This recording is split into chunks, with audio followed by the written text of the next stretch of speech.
ത്രിയേക ദൈവത്തിൻ്റെ തിരുനാമത്തിന് മഹത്വം ഉണ്ടാകട്ടെ. കർത്താൽ പ്രിയ സഹോദരങ്ങളെ, ബൈബിൾ ക്രൗൺ പ്രതിദിന പ്രശ്നോത്തരിയിലേക്ക് നിങ്ങളെല്ലാവരെയും കർത്തൃനാമത്തിൽ സ്വാഗതം ചെയ്യുന്നു. ഇന്നലത്തെ ചോദ്യം, അവളുടെ പ്രയത്നഫലം അവൾക്ക് കൊടുക്കുവിൻ, അവളുടെ സ്വന്തം പ്രവൃത്തികൾ പട്ടണവാതിക്കൽ അവളെ പ്രശംസിക്കട്ടെ.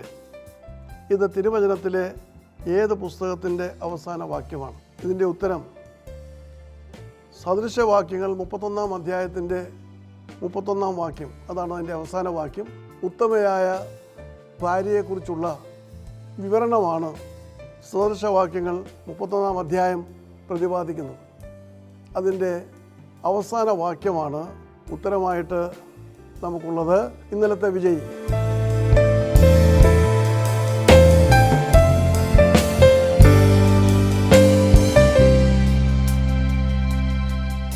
ഇന്നത്തെ ചോദ്യം, ബൈബിളിലെ ഏത് പുസ്തകത്തിലാണ് ഇസ്രായേൽ മക്കൾ ഉപരോധത്തിൽ ആയിരിക്കുമ്പോൾ തങ്ങളുടെ പുത്രന്മാരെയും പുത്രിമാരെയും ഭക്ഷിക്കുമെന്ന് എഴുതിയിരിക്കുന്നത്?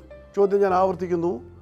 ബൈബിളിലെ ഏത് പുസ്തകത്തിലാണ് ഇസ്രായേൽ മക്കൾ ഉപരോധത്തിൽ ആയിരിക്കുമ്പോൾ തങ്ങളുടെ പുത്രന്മാരെയും പുത്രിമാരെയും ഭക്ഷിക്കുമെന്ന് എഴുതിയിരിക്കുന്നത്? ഉത്തരമയക്കൂ, സമ്മാനം നേടൂ. ദൈവം നമ്മെ അനുഗ്രഹിക്കട്ടെ. താഴെ കൊടുത്തിരിക്കുന്ന വാട്സാപ്പ് നമ്പറിൽ നിങ്ങളുടെ ഉത്തരങ്ങൾ അയയ്ക്കുക.